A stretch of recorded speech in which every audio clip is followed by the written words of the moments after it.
Hi, this is Rico Figliolini, host of Peachtree Corners Life, a podcast that's centered here in the city of Peachtree Corners, just north of Atlanta. The city of Atlanta that's going to be hosting for the first time the Smart City Expo Atlanta, which is an offshoot. It's the U.S. edition of Smart City Expo World Congress that's held every year since 2011 in Barcelona. And over the years, they've expanded to other cities, other shoots like Brazil, Turkey, Japan, Mexico, Argentina, other countries. And this is the first time in the United States. So what I want to do is bring on Aarti Tandon, who's the co-founder of the Smart City Expo. So let's bring her on. Hey, Aarti, how are you? Hi, Rico. Thanks for having me. No, this is great. I appreciate you bearing, with me and for the technical difficulties we were having before. But thank you for coming on. My pleasure. So tell us a little bit about Aarti. Tell us who you are and how you got to Smart City Expo and stuff. To give us a brief. Thank you for asking. So I'm actually a lawyer by trade. And many years ago, I was working in entertainment and ended up working on a project for a client of mine who was serving 14 years in federal prison. And I really understood at that time, how do we actually really build an inclusive economy? And I spent 5 years working pro bono for this case, and President Bush had granted a commutation to my client in 2008. And since then, I've been really trying to understand, how do we use sports, entertainment, and marry it with justice? I went on to produce a bunch of films, and then in 2000, or actually probably 3 years ago, I was asked to be the executive director of Smart Cities New York. And in that process, I really wanted to talk about what makes a city smart and sort of redefine the term. And we ended up having 2,000 people from over 30 countries. But we had the CEOs of UNICEF and Robin Hood and the Boys and Girls Club in conversation with the MasterCards and the Microsofts. And we really felt that everyone had to have a seat at the table if we were going to make sure we had an inclusive 21st century economy. And so last year, Mayor Bottoms was at our conference, and I had established a relationship with FIRA, and we had decided, she had a focus on developing a strong smart city strategy, and Atlanta would be an ideal place to host the first Smart City Expo World event in the U.S. So you helped run the Barcelona event then? No, I ran a separate New York New York, okay. Yeah, it was just a Smart City conference. Oh, okay. So, but this is the big expo then. This is the big one. Yeah, this is really exciting. So Smart City Expo World Congress, which is the original tentpole event. It's happened since 2011 in Barcelona. 20,000 people attend. It's basically the CES for cities. And what's interesting about it is that the rest of the world has really been focused on smart city strategies. So when you think about actually countries that have had conflict, they've leapfrogged into the future because they didn't have legacy issues to deal with that we have in the United States. And so they're deploying all sorts of incredible work in Estonia and Kosovo and Rwanda. And so Smart City Expo World Congress has been convening these thought leaders since 2011. Okay. So with the mayor of Atlanta talking, sort of getting it set up here in Atlanta. Now eventually it's going to be a three-year deal, I'm assuming. Our goal is to really plant ourselves in Atlanta, make this the tentpole event for the United States. And it's hosted in Atlanta, but it's actually a national event. And part of the reason for that is because a lot of the people from the public sector in the U.S. can't justify or really afford sending, their CIOs to Barcelona. And so they're missing out on a lot of the sharing of best practices that are happening, especially, the Nordic countries are so ahead of us on circular economy and sustainability, and people are working on cyber around the world. And so we really genuinely felt that this conference is a national conference. And if you're a CIO from South Dakota or from Minnesota, you have the same challenges that most cities do. And we'd love to, have them come and learn. So, and if I understand correctly too, I mean, the idea is that smart city is not just about corporations or upper or middle class people that can afford an iPhone ring, let's say, or something like that. It's really bring it to an equitable position, right? Right. To people on the street, if you will, that can feel the effects of a smart city. That's what this theme is, I guess, for Atlanta. Yeah. So our theme is let's redefine the term smart. Mhm. People ask me all the time, like the most inevitable question I get is, what is a smart city? And I did a presentation for the State Department a few weeks ago, and my response was increasing quality of life. And so, what does that mean? How do you use the data to increase quality of life? So, my dear friend, the mayor of Helsinki, he says his goal is to give every citizen 1 hour back in their day. Hmm. And so if you come from that premise, right, you Okay. think about like, so if you knew your train was going to be 20 minutes late, you may take a bus, you may take a bike, you may do Right. something else, right? So how do you make those choices so that you can go home and spend more time with your family? And that's how we look at what makes the city smart is how we're deploying the technology. I'd love to just give you a few examples. I know Sure. you've got a bunch of questions, but Yeah. so NYU Langone, and he's going to be one of our speakers, Dr. Gorovich, um, did a study on population health and like the health of cities. So it's affordable housing, transportation, Mhm. the actual health, and in a few cities, and one of the cities was Providence, Rhode Island, I believe. And again, like we have 250 speakers, so if I'm missing something, let me know. But No, one you're of the good. things he realized was that absenteeism was a really big issue in Providence. So what do you do with that data? Well, the mayor ended up putting washing machines in the public schools. Right. Oh, That is how you create equity.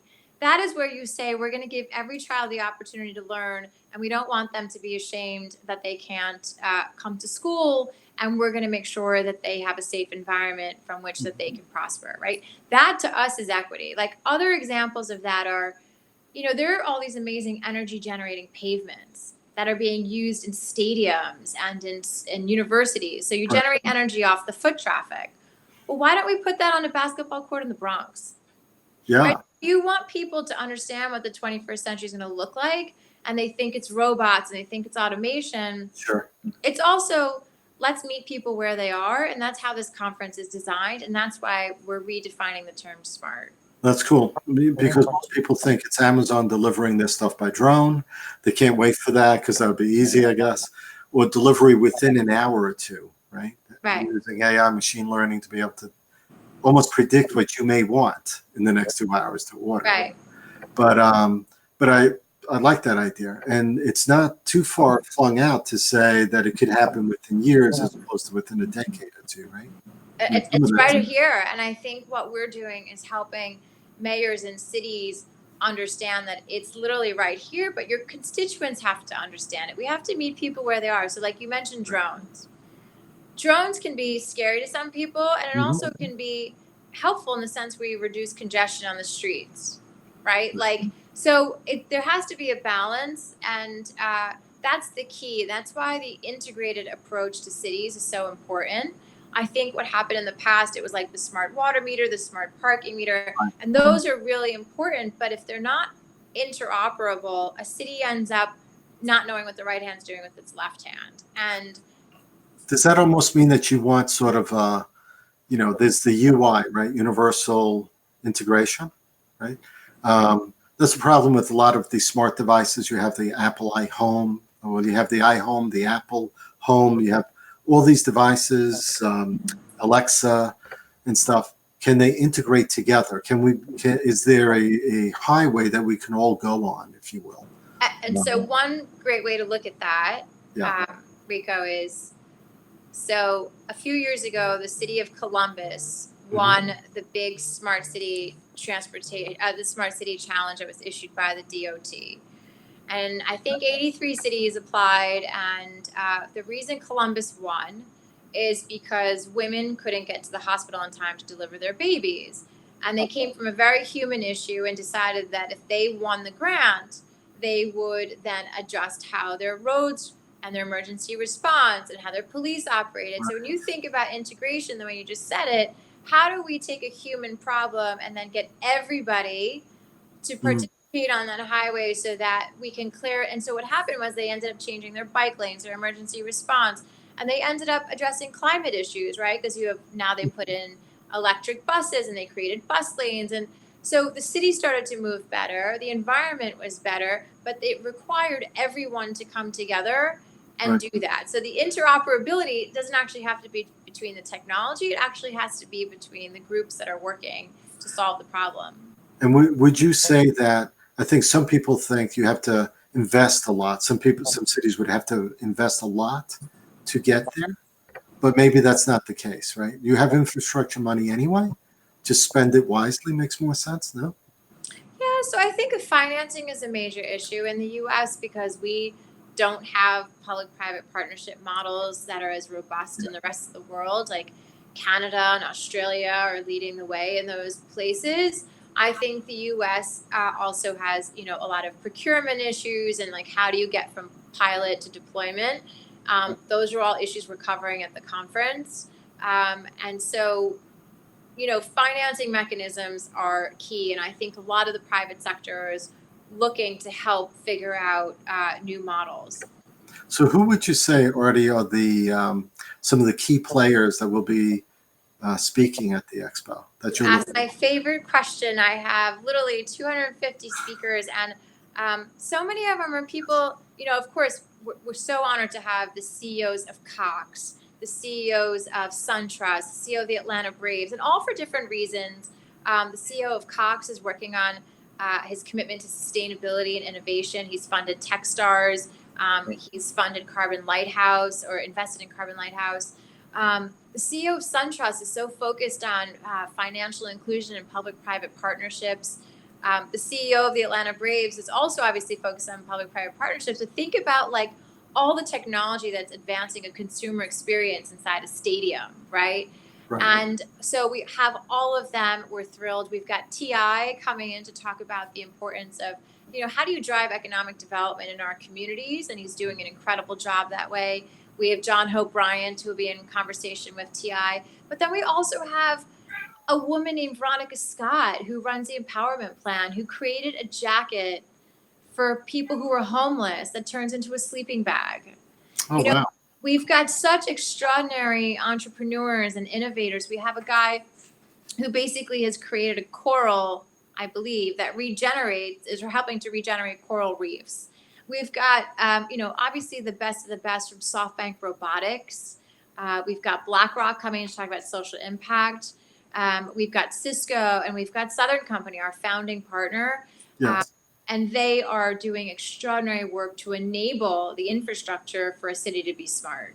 Now, will some of these companies be part of the exhibitors also? Yes, we have 50 plus exhibitors.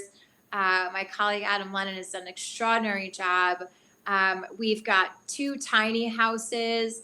We've got 8 different AV vehicles. We actually have the first autonomous electric truck in the world by Enride.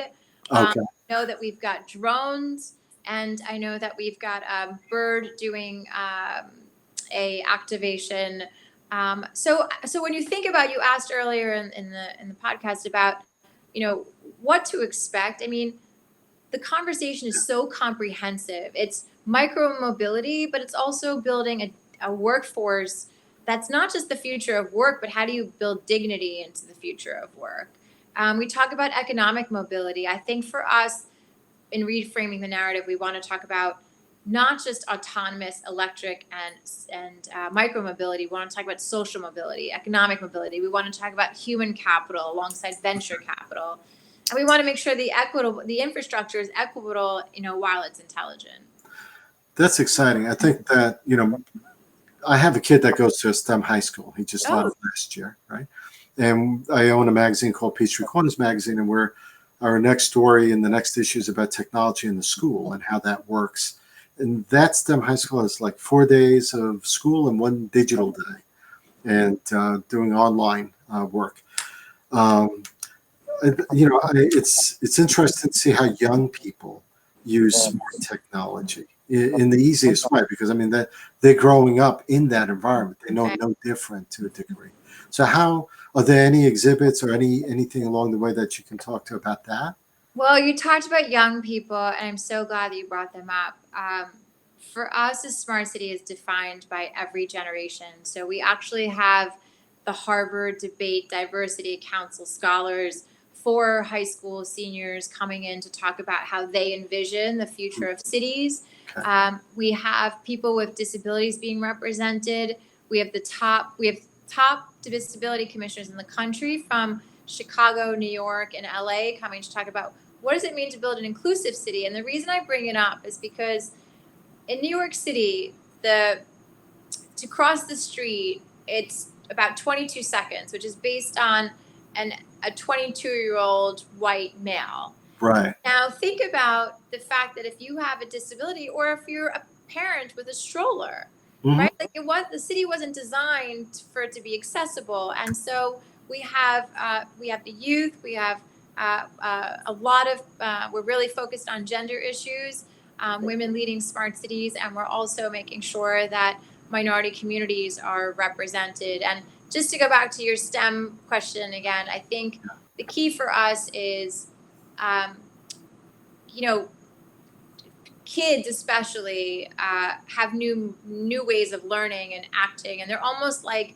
they get to leapfrog into the future, right? They don't have the legacy issues that we do when we're working with technology, but when they find a real life way of experiencing it, they're inspired. So like a lot of kids in hip hop, for example, they learned about Nipsey Hussle's Smart Store out in LA, and what happened to Nipsey Hussle's tragic and all of those things, but like a lot of innovation is coming from these young people and in the streets, and if we can harness them in a way that's safe and exciting, so it's like when they're learning STEM they can see the real life application for it. Mhm. It's just a lot more exciting. I would think, and you're right. I mean, they're using technology at this point, so they're not afraid of it. Right. You have older people, and I'm sure in the cities across this country, there are a lot of older people, if you will, that are in positions of power. And I saw this when Congress originally, I think it was about a year ago, did one of the committees talked about security online with Google and Facebook and stuff. And the questions that were asking was so out of pace with Touch. the Yeah. real world. It was scary that these people actually, you would think their staff would have given them the right questions to ask. Right. It just didn't sound right. And so those are people that have to be convinced that smart technology, right, can be a great investment over a period of time, and they shouldn't be looking short term. And the United States is very mobile oriented as far as like cars, right? We built our highways right after World War II. I mean, if I Right. look at Europe and other countries, Kyoto and other cities around the world, they might have a lot of cars, but they also have lots of bikes. They also handle Yes. traffic a lot differently, very different from here. In Manhattan, I used to live in Brooklyn, in Manhattan. I wouldn't want to cross the street because you never knew when either a bike was riding fast by or a yellow cab was going to, cut the traffic or something. Yeah, so technology is a big thing as far as the cities go, and as far as the young people go, and disability. Are there other things we should be looking forward to at this expo? Yeah, well, first of all, the opening of Peachtree Corners is very exciting, right? That speaks to everything that we're doing, because to have I believe it's the second 1.5 mile autonomous test track in the country in Georgia, and basically they're saying for free we invite all these innovators to come and test their pilots and their innovations. I mean, that's what people are looking for, and to have it powered by the 5G, powered by Sprint. I mean, if we're going to get these kids inspired and take them out of the classroom and then be able to have them demo their work, that's really important for us. And I think that's what's happening in the rest of the world is, you talked about urban planning and cities, and we just have to have a design of what we want our cities to look like, Right, um, right. and have people move in that direction. I think so too. It does take foresight. I know that when the city first started, that they had in mind about developing a smart city. So they really put it into their budgets. They had forethought about doing that. And they had also an understanding, Brian Johnson, the city manager, and the Yeah. mayor and the council, in understanding that you want to be able to provide this environment, Curiosity Lab of Pastry Corners, in a free way, because it does provide economic impact to the city as well. So, there is that. But I think being able to get ahead of this, because a lot of other cities will be looking at doing the same thing now Right. over the next decade or so. I mean, you have Michigan with was it Planet M? Yeah. So it's exciting to see all that, Yeah. and you have Tesla moving forward with all the stuff they're doing. Right. And the rest of the, I mean, you asked about some of the other people. I mean, what Yeah. we're really honored by is, first of all, the support from the private sector and the public sector. But we have, I mean, almost 10 mayors coming from across the country. And the mayor of Honolulu to the mayor of Denver to the mayor of Montgomery to the mayor of Newark, and they're all so different, and yet they have the same challenges. And to see how they're addressing them, to see how I mean, we have the president of the U.S. Conference of Mayors, Mayor Barnett of Rochester Hills, and he, like so many other mayors, are excited about autonomous mobility because of the fact that, most people don't frame it this way. Autonomous mobility is going to help move people with disabilities and the elderly. And think about like the impact that will have in those communities, right? So, they're already embracing the innovation. The U.S. Conference of Mayors, their platform is infrastructure, innovation, and inclusion, and those are their three pillars. And the mayors are really rallying around it. You know what I like about this, Aarti, is that you're providing the expo is not just right. You have a lot of speakers, you have a lot of exhibitors, but it's also providing a place for people to meet, to brainstorm, really, because they're going to be talking about all sorts of things. And I know from experience and from listening to others that you start one way and then you end up somewhere else, right? So mobility, having an autonomous vehicle, can that happen in 5 years or 10 years? Maybe the delivery aspect of autonomous vehicles, maybe the non-person in the car, if you will, the pizza delivery, for lack of a better way of looking at it, may happen sooner than, let's say, a passenger riding for, without having a steering wheel practically, like in, was it Blade Runner was the movie? Right. So, I mean, that part might be a little further out because you have to build 5G. It's not as far as you think, which is really the fascinating part of it. We're not Dubai where we have drone taxis, because they can just sort of put up whatever they want in the air. But I will tell you that in conversation with former FAA advisors, they will tell you it's right around the corner. And I'm sure, Elaine Chao, Secretary Chao, she likes to use the word self-driving, not driverless. And they are, putting in policies for that, because you think about the stretch of roads across America, right? Like just the trucking, like that's why we have the first autonomous electric truck to join us. I mean, it's not that far. They're changing FAA regulations for drones. Is it a little awkward? Yeah. Like I was sitting outside of a friend's place the other day. It was a drone overhead, and I was quite upset. Like I felt so violated. But at the same time, like if there is a way to start maximizing the air and creating more public space on the ground, that's interesting. So I don't know the ramifications. No, I agree with you. There's so many aspects to it. You have counties, you have cities, you have states, federal government, federal highways, state streets. I mean, it's so many regulations that have to come into bear on this.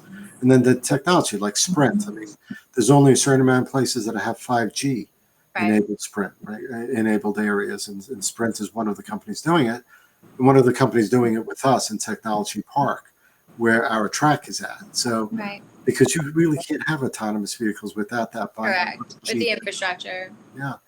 So, just a lot of stuff, a lot of interesting. It's almost like sci-fi in a way, but it's really not, because it's almost like near future of what's going to happen.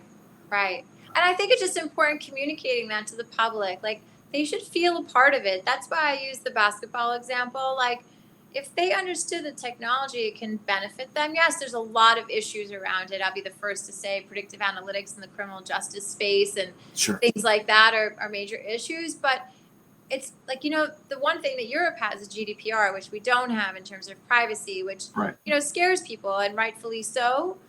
So I think that there are issues around that. But the part of this is what you said. It's to have a dialogue. for people to understand and to reframe their thinking, and to help people understand that they too have a role in the 21st century. Yeah, I think as much as Americans believe that we're exceptional to a degree, Right. and that we sort of drive technology or the future in some ways, there's a lot of different thinking outside the U.S., right? Europeans with the privacy that some of the American companies are adopting anyway, I think, because Right. they know it's going to come this way. Right. And then you got places like Japan with robotics because of their aging population. Right. And how Exactly. do you handle that? Right. You know, people think robots like, arms and legs, but it doesn't have to be. It could be a Right. box. I mean, it's Right. whatever it needs to be. So great stuff. If someone wants to be able to attend, this is Yes. September 11th, 12th, 13th, and 14th. No, it's the 11th, 12th, and 13th at Good. Georgia World Congress Center. Right.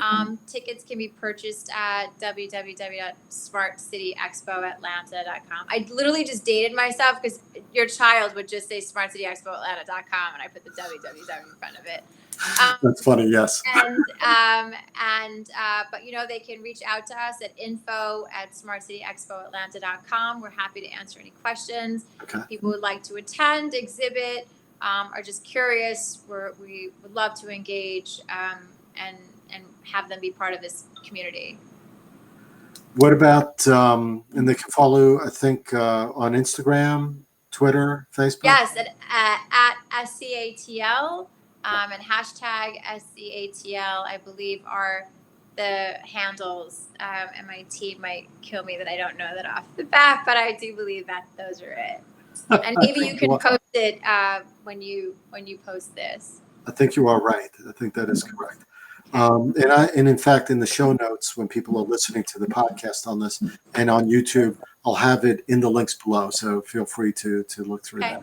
And I'll tag the Facebook page when this is up and going. Perfect. And can I just yes, and then I'll send you a link. And perfect, great. Great. Yeah. So I'm going to sign off, but you hang in there with me for a minute, Aarti. Thank you, everyone, for being with us. This is an interview with Aarti Tandon, CEO and co-founder of Smart City Expo Atlanta. My name is Rico Figliolini, host of Peachtree Corners Life, publisher of Peachtree Corners Magazine. Find us at livinginpeachtreecorners.com, and I appreciate you joining us. Thank you.